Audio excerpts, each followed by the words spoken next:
Con un saluto speciale.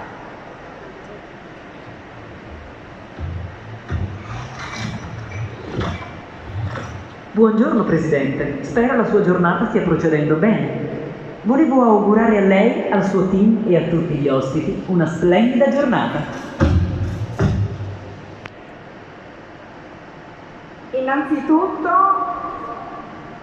un ringraziamento e un saluto speciale al Ministro Giancarlo Giorgetti che ci segue. Sua Eccellenza Monsignor Mazzucato,